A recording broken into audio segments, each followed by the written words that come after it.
Hi guys, thank you so much for coming to watch individuaLIST episode 3. This is a show where we make lists, and today joining me is Rohan Desai. Give it up for Rohan, guys. Rohan is a stand-up comedian and a writer, and thank you for doing this episode with me, Rohan. Of course. Thank you so much, Shreemayee. Hi, guys. Welcome to individuaLIST. It's a show where we make lists about the top five favorite things that the particular guest likes. In today's episode, we have a very special guest. We have the host of the show, Shreemayee Das. Give it up for Shreemayee Das. Woo-hoo. Hi Hi, Shreemayee. guys. Thank you so much for inviting me and then me inviting you and you accepting the invite. Thank you for having me, Rohan, on my Great. own episode and So, podcast. of course, it's an honor. Yes. Shumai, so in this episode, we're going to talk about the top five favorite characters from Zoya Akhtar films. And Right. for the Yeah. purposes of the podcast, we will only look at her feature film work. We will not look at her short film work or ad work or any other film work, just feature film. So before we get into the list, I just wanted to first ask you, what made you sort of become a fan of Zoya Akhtar? What do you remember the film or do you remember the moment where you became a fan? So, I mean, I saw Luck by Chance when it released. I think I saw it the opening weekend. I was one of the few people who saw it when it released and liked it when it released. But I really love Luck by Chance. And then I watched all her movies. But I think that I became like a proper Zoya Akhtar fan only like when I was a little older, because when Luck by Chance released, I was like 15, and I didn't like think so much about like a favorite director or something. But as I grew older, and I think when I saw Dil Dharakne Do especially, and then I went back and I saw her other, like I rewatched Luck by Chance and Zindagi. I really liked her work, and I just really love everything that she's done since also. And I find her work really like different also from everyone else's, and I love how much detailing she puts into the world that she creates, and I love how well she knows her universe. You know, like every detail is in place, like the clothes the characters wear, and the way they speak, and what they are eating, and what they are drinking. It's amazing, and I don't see that a lot in other Hindi movies, but with hers, it's amazing. Great. Awesome. So we'll get into it. As you know, the format is that you tell me the top five favorite characters. Yes, I know how my podcast works. Cool. But let me host, okay? Okay. So take it away. Let's start with the fifth one. Yeah. So you want me to start with the fifth one or the first one? Yes. No, not with the first. I want you to start Okay. with the fifth one.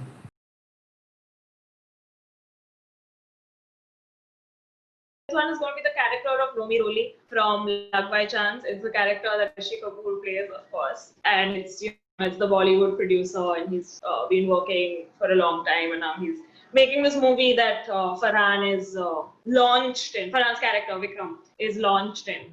So I love that character, and I love how Rishi Kapoor plays this character. In fact, when I was I love Luck by Chance, and it's my favorite movie. I feel like it's the most perfect movie. It's as close to perfect as a movie can be. Like I I can't find flaws in that movie, and I can't find flaws in the way it's written. And as I was saying, what I said about Zoya earlier, the fact that she knows her world so well, it really comes through in Luck by Chance, because every line is just so like it fits in that world. I went with the Romy Roli character also because one of the main reasons for that is that I really think Rishi Kapoor was amazing in that role, and Yeah. he was so good. But also like just the character, there was that sense of like he was really funny, and he had some amazing lines and really funny lines. And a lot of the film's humor came through that Romy Roli character. But there was also like you also felt for that guy, you felt sorry for that guy, especially that scene where he sort of breaks down because Ritik's character Zafar is not answering his calls, and he's just like there's no respect in the film industry anymore, and अब film बनाने में वो मजा नहीं रहा. But he also has these, and then you just really feel for him. But he also has these really funny lines where he describes Dimple as a crocodile in chiffon, And there's the scene where the movie has just launched. I mean, the movie has just released, and it's done really well. And some news has come that some guy collapsed while getting a ticket, and he's like, "God bless, Yeah. God bless." It's so funny. I really like him. Even if I compare it to other characters in Luck by Chance, like the character that Sanjay Kapoor plays, which Yeah. is his Rishi Kapoor's brother. He's the director of the movie, and he is very like unidimensional comparatively, in the sense that Right. he's making the movie and he's mostly funny and he has funny opinions, and he's representative of a certain kind of Hindi film director. But there's not really much depth in him like that. But Right. this character it's more gray, and like you can see that there are good parts and bad parts, and parts where you laugh with him and parts where you feel bad for him. Right. But you always like those characters, no? You don't like the unidimensional characters, Yeah. I guess. Absolutely. And it's one of those characters that really goes through a journey also, I think, in the film, where there are moments where he's the most powerful person in the equation, and then there are moments where he's the least powerful person in the equation, Hmm. especially Hmm. when the heroine's mother has an upper hand in the production, and he sort of has to just play along. And also, I feel that do you also feel like as a character of a producer, there's a baggage that comes with it, right? Because at least in general film cinema, whenever we see a character who's like a producer, or even when you talk about someone like a producer, there is a perception that comes with it. There's a Hmm. negative Hmm. connotation that, Hmm. Hmm. oh, this guy, he's in an art field, but he really cares about the money. He's always seen as the. So did Or you? the sleazy guy, the one who's Yeah. sleeping around with the actors, which of course is there in Luck by Chance. There is a character like that, the Chaudhary Right. character. He is the guy. He takes advantage of the protagonist, and he sleeps with her, and he tells her that if you sleep with me, I'll give you the lead role. And he is sleazy. He is creepy. He is looking out for his own interests. He's the one who's like, when he sees Dimple, he's like, let's take a photo together. Nobody else in the movie is taking a photo with her, but he's taking that photo with her. So so she has that character also in the movie, but the Rishi Kapoor character is more than just that.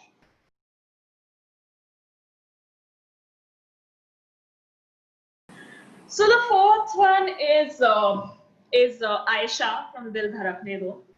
It's Priyanka Chopra's character from Dil Right. Dharakne Do. She's the self-made woman, and the introduction is the way the narrator introduces her is also, it just draws attention to the fact that she is a self-made woman, and the narrator also says that unlike her father, the only difference is that she doesn't keep talking about it, that she's self-made. And then you later find out that she's made her business herself, and she sold jewelry to make her business. She's obviously stuck in an unhappy marriage.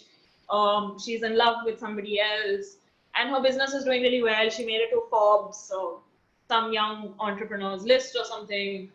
So yeah, I really like Aisha's character, and I really like how it's depicted in the movie. And she's sort of like caught in between that modern world which she wants to be in, but like ultimately she also comes from a pretty traditional family, like that they don't want a divorce. Like at some point, the Anil Kapoor character, he, like the father, he says that Naya's family mein kabhi divorce hua hai na hoga, and so it's like that. And even the in-laws, they're like when they are literally like, okay, please leave, they're like, aap galti kar rahe ho, because that's how much taboo a divorce is. They're like, log kya sochenge. So the family is traditional that way, and she's sort of caught in between the two. She's constantly being told, have a kid, it will solve all your problems. And she has to constantly say that, what's the point of having a kid if I'm only not happy in this marriage? She's obviously in love with someone else. So those are pretty like she's caught in the middle, really. If there's a moment in the film, like if you had to tell me one shot or one scene, which is your favorite Aisha moment, which one do you think it'll be?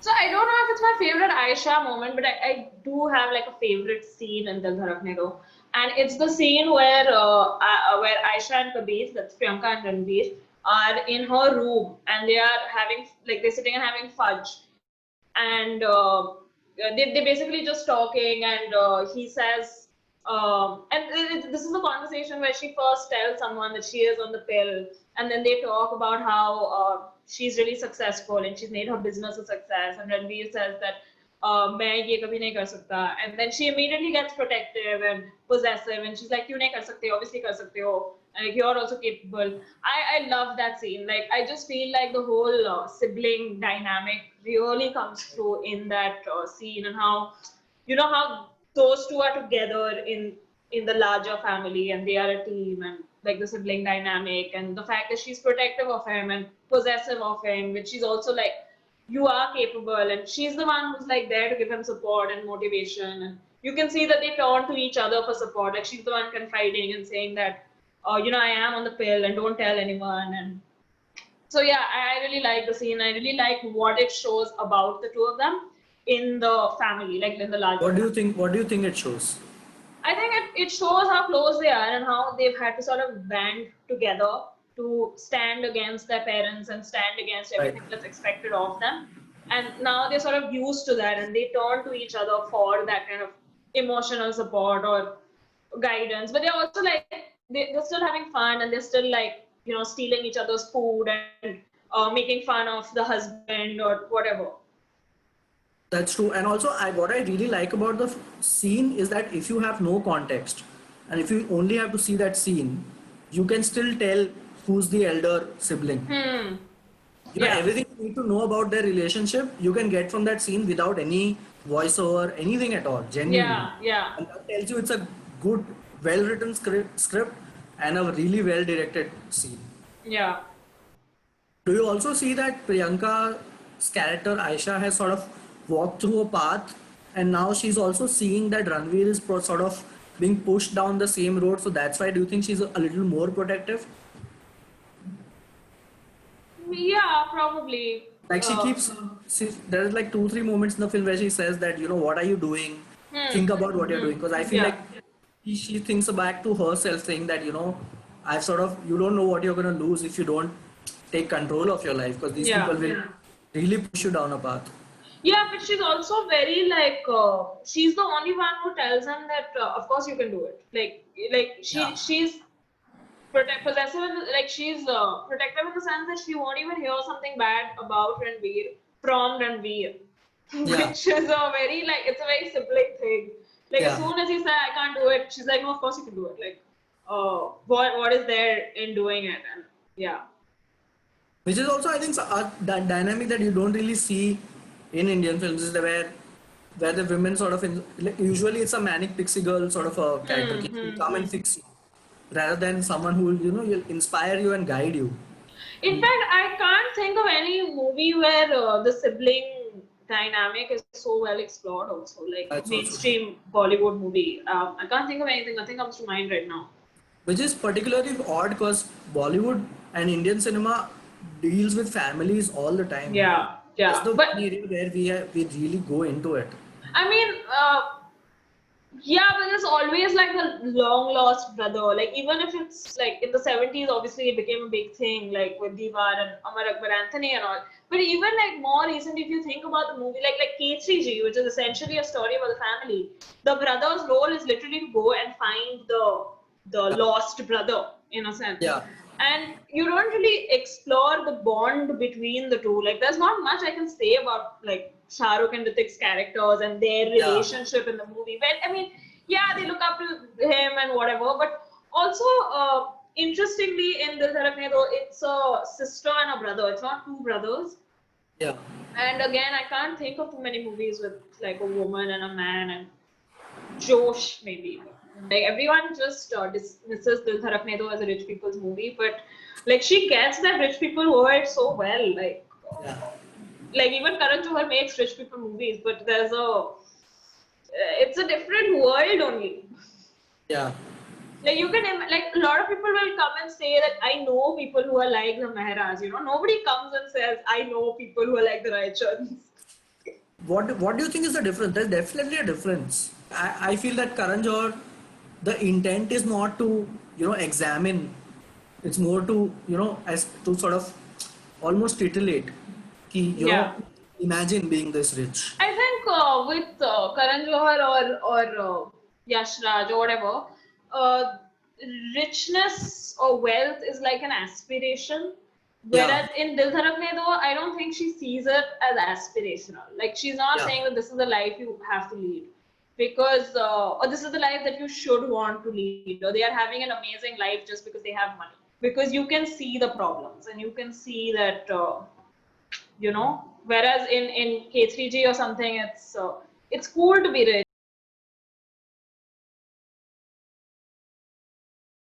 The Neelam Mehra character, which is Shefali Shah's character in Right, Dil Dharakne Do, the mother.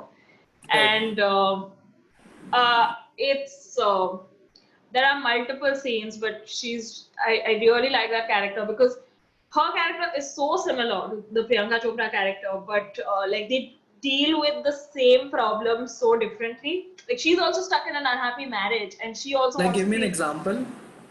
So what I'm saying, she's also stuck in an unhappy marriage. She also wants to feel valued and respected, and all of that. And she also wants to have her own identity and be known for that.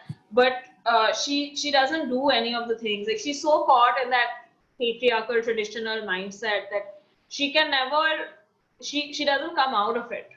And like there's no concept of divorce for her, for example, and she wants validation, she wants to feel loved in the relationship. There's that scene where she's getting ready for a party, and she's worn a sari and she's worn jewelry, and she's standing in front of the mirror, and Anil Kapoor comes up to her, and she's obviously like waiting for him to like praise, like compliment her and say you're looking Right. good or something, and then he just fixes his tie and goes away, and you can see like her face fall, and you can see that she was waiting, and you can probably tell that the movie also says that they got married very young when they were like 18, 19, 20, before he became a rich industrialist or whatever. And she's lived her whole life with this guy, and she obviously like she doesn't really have much of an identity without this family. Unlike Priyanka, she's not like she doesn't have her own business. She hasn't like gone out and worked and all. And obviously that's also a function of her age and the time that she lived in and everything. So her whole life is really dependent and revolving around the three people in her house, her husband and the kids. And obviously she's at that stage where things with her husband aren't working out. She knows he cheats on her, and he sleeps around, and they don't really communicate, and she doesn't feel loved, and the daughter is also like doesn't live there anymore, and the kids are also like they've grown up. They're not like she can't like live with uh, thinking that, oh, Yeah, you know what I mean? Like yeah, her yeah, yeah. world can't be the kids. So she's stuck in that phase, but she can't get out of it like Priyanka can. I think. Do you think do you actually feel that? Do you actually feel that she's also stuck, or do you think that she's sort of there's something missing in this equation that I mean, she's not stuck in the she's sense missing that that connection with her family, or do you think she's sort of key? I wish I could do something else. I wish I had made something else of my life. I think at a certain level she probably does feel that, but she's happy enough to get all her happiness from the family. Like in the end, like even when she is like when she actually communicates with Anil Kapoor and things start getting better with them or with Ranveer, she's very happy, and I think she's happy with that. But I'm sure at a certain level, when things were going wrong, she might have wished that things were different, and she might have had like because Ranveer tells her that that you have nowhere to go, which is why you're stuck here. You have no other option, and you can tell that that hurts, and you can tell that it's struck a nerve type of thing. So clearly, at a certain point in her life, she would have felt that she might have wished that she had the opportunity to leave and make some. If she had a career, she might have been able to do it. Yeah. It's really interesting that the daughter is not, you don't really see Aisha sort of going through this thing of ki, I have to look good or my looks are important. But the mother has it. Why do you think that is? Maybe because that's the only way she can get validation, she thinks. Uh, I don't know, because Aisha has a like from her business and husband, you're saying. yeah, from her husband, yeah. I don't know. Yeah, Also because because there Aisha, are jabs like that. That's true though. yeah, because I Anil think, Kapoor keeps saying that you need to lose weight or तुम्हारा diet कभी ठीक नहीं होगा and you'll never lose weight and things like that. Also, I feel like the difference is that the Neelam Mehra character wants validation from her husband, whereas Priyanka doesn't want validation from Rahul Bose. Like she doesn't care about him. She would be happy to leave him and not think about what he thinks. And do you also feel that probably the diet thing is also like Shefali's scattered telling herself that maybe the I am at fault for my husband's affairs. Maybe if I, Philandering. yeah, Yeah, probably. I mean, it's her yeah, way of trying to control the situation. That maybe if I lose weight, maybe if I, then maybe he if I won't. look good, then he's going to Yeah, be with me. And because she also tells him in that scene where he's in the hospital type thing, she says that, "Kya main, like, should I spend my whole life wondering when you are going to leave me?" So it's like it's a legit fear that she has, and I mean that's probably like it's her most deep-rooted fear, and everything she does is sort of based on that fear, like rising from that fear. But what I also find interesting, like obviously her role as a wife is one aspect of her personality, but her other important character is that of her as a mother and her relation to Aisha and Kabir. And it's very interesting because she's not the usual Bollywood mother. Like Bollywood mothers are, they're very supportive and I don't know, like there's something different about it. Like obviously she is supportive, but like she's the one who she doesn't listen to Priyanka when Priyanka tries to confide and all. She's not the person the kids confide in, Like unlike like let's say the Jaya Bachchan character in Kabhi she's pretty Shefali is pretty clueless that way. Like she doesn't know that Ranveer is seeing Farah or that Priyanka wants a divorce, and when Priyanka tells her, she's just like, you guys are just too modern and try to sort this out and have a baby and everything will be fine. And even with Ranveer, and when Ranveer tries to confide in her and he tells her that मेरे में वो like I don't have that, I can't become the CEO, I don't belong here, and she has this whole like should I order chocolate fudge for you, and it's very like infantilizing his problem type of thing, that oh if I give him a chocolate fudge or if I buy him his plane everything will be okay, not really understanding or not really trying to understand that the problem is not having a plane or not having a plane. The problem is far bigger than that. And he just doesn't right. want to do. He's stuck in something that he doesn't want to do.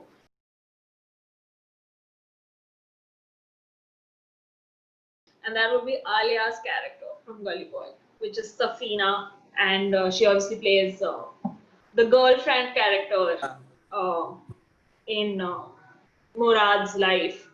But she's so much more than just like a girlfriend, and I really like her and what she does, and it's very interesting. She's also really empowered, and it's fascinating because, and I feel that's true even of like Aisha. She reminds me a lot of Aisha in the sense that she's also very like she's empowered, she's ambitious, she's really ambitious, and she's very like uh, your dreams come first and your career comes first, but obviously she's in a very like different situation and her background is completely different. I was watching this interview where Alia was talking to Rajiv Masand, and they said that the character was not written for Gully Boy. It was written by Rima Kakti for another movie, and it was sort of like put into Gully Boy. But the character she's a really strong character, and Alia, of course, she's brilliant in the movie, but yeah, he's more calm, and Yeah, she's very aggressive, and yeah, she has anger issues and or like, yeah, breaking a bottle on somebody's head and all. But it's very interesting. But you also know that the rage is like obviously she is possessive of him, but the rage is also coming from many other things that she can't really control. Like everyone keeps talking about the scene where Alia breaks the bottle on Kalki's head. But if I had to pick a scene that really like works for me and it really gives me an idea of who that character is, it's the scene where she is being forced to get married, and she's being told that she can't go to college anymore. And one day she's just like, she tells her parents that, like, I have to go to college because this is my last year and I can't keep bunking lectures like this. And then she turns to her father and she's just like, please just let me go to college. I will do anything. I will get married to whoever you tell me to get married to. Just please let me go back. And she's crying and she's begging him, and it's done so well. And I think that's really like the essence of her character, because she is ambitious. She believes in her dreams, but she doesn't just believe in her dreams, she believes in his dreams also.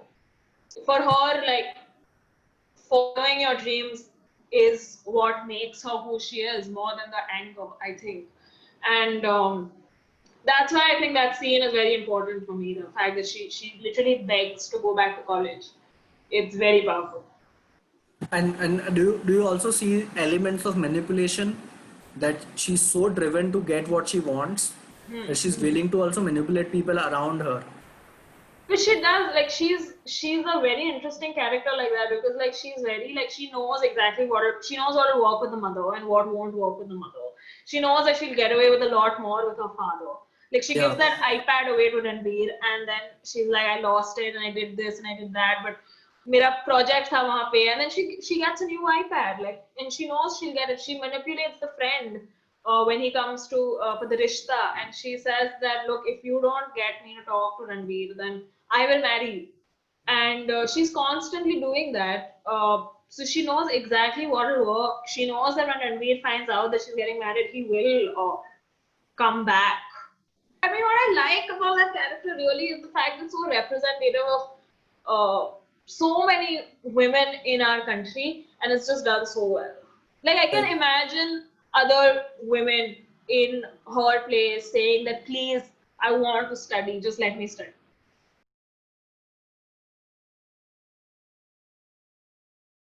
So my favorite character is Konkona's character from Lung by Chance. It's Sona, and she's obviously a struggling actress. Um, for me, it's very interesting because you would think that, Farhan is the hero and it's his story, and it's his story of how he manages to break through this system of Bollywood, where they only promote each other and star kids and so on, and he becomes this massive overnight star. But like by chance, obviously, Konkona's movie, and it's her story, and it literally begins with her where she's playing an extra in a movie which has Amir Khan, and it's shot by Rajkumar Hirani, and it ends with like her walking on the road and there's a hoarding, and she's become like a TV star and TV actress and all of that. So it's really her story, and I love it. I love the story of someone coming to Bombay to become a star, and then going through whatever they go through, and then in one case either becoming that star, which is what happens with Vikram, and or not becoming a star, and then what happens? Like, how do you deal with that? So that is really the story of Luck by Chance, and it's just portrayed beautifully through Konkona, I think. So it's the scene where Farhan goes back to her, like he's become this big star, and it's he's spoken. It's the scene where he meets Shah Rukh, and Shah Rukh tells him that you have to keep your friends close because they are the ones who've known you through this or whatever. And then after that, he goes to meet Konkona, and he goes to the set of her shoot, and he sort of tells her that I want you in my life, and I feel like we belong together or whatever, and she literally tells him to fuck off. And it's so powerful. And the fact that she tells him to fuck off is just so powerful, especially because like the movie was made 10, 11 years ago, and not a lot of movies would choose that ending, where the male and the female leads don't get together in the end. It's it's a very different ending compared to what Bollywood, like, it's not the happy ending Bollywood goes for, whether it's a Right. marriage or, where the family gets together or the romantic couple get together or whatever. But she does that, and it's a very powerful scene. And I don't think Luck by Chance would have worked if she hadn't told him to fuck off. It's interesting to me that the story of Luck by Chance is about someone who's not successful, because Yeah. it's not very common in Hindi movies, or general, I guess, because like in the story you want to see people who achieve their goals, or who surpass something difficult and then become a better person or whatever, and who succeed at what they set out to do, like like adventure stories. If this is the journey that you have to take, by the end of it you have to be successful. It's very common. It's a very common trope, and to make a movie on someone who's not successful is very interesting to me, because it's Yeah. not like what do you celebrate in that? Yeah. Like, how do you And celebrate a hero who's not successful? I feel like Zindagi Na Milegi Dobara, there was nothing new about it. Like characters, like I'm thinking in terms of the characters because that's what I set out to do. But like characters like Arjun or Kabir, who was Abhay Deol's character, you've seen them in so many movies. Like, what's new about some guy who just wants to be free and wants to do his own thing? Like, you've seen people like Hrithik Roshan in all movies, and you've seen people like Abhay Deol's character who's stuck in this unhappy. He didn't want to get married, is about to get married, girlfriend is fiance is nagging, doesn't want to. There's nothing new about all this. Or like Katrina's character is the closest to the manic pixie girl that Zoya Akhtar has written, because she just comes to save Hrithik. There is yeah, nothing in that movie that she has to that's do. true actually. She She's just comes just, and teaches him yeah, how to dive, and then his yeah, life is changed. and how to live, which is it's so boring, yeah. Every Yeah. movie is like this. There's nothing new about it. Whereas Luck by Chance is just like nobody else could have made Luck by Chance. Like everybody could have made Zindagi Na Milegi Dobara, including Farhan, who has made Dil Chahta Hai, which is almost the same movie only, very similar.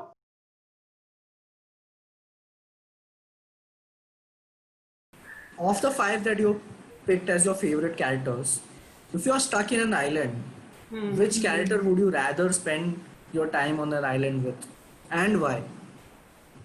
Wow, I think I want to spend time with someone, maybe the Romy Rolly character, because I feel like he's so entertaining and like he would have so much to say, and he's also very rich, so he probably like find someone in Bollywood who would come and rescue you if the idea is that, oh, you're getting bored and it's just like a long stretch of days where you don't have anything to do. I think the best people to spend time would be the boys from Zindagi Na Milegi Dobara, which I haven't picked in my top five, but they're all funny, they're all entertaining. They are, I mean, they are just the perfect people to want to get to know. Like, you want your friends to be like that. Nobody wants their friends to be like Alia. Got it. Srimay, thank you so much for being part of this episode. Thank you Guys, for having can you me. give a shout out to all the audience that is watching my show? And if you can just ask them to subscribe to the YouTube channel, I really appreciate it. Thank you for doing this, Rohan, and for talking about Zoya Akhtar for a long, long time. I really enjoyed myself.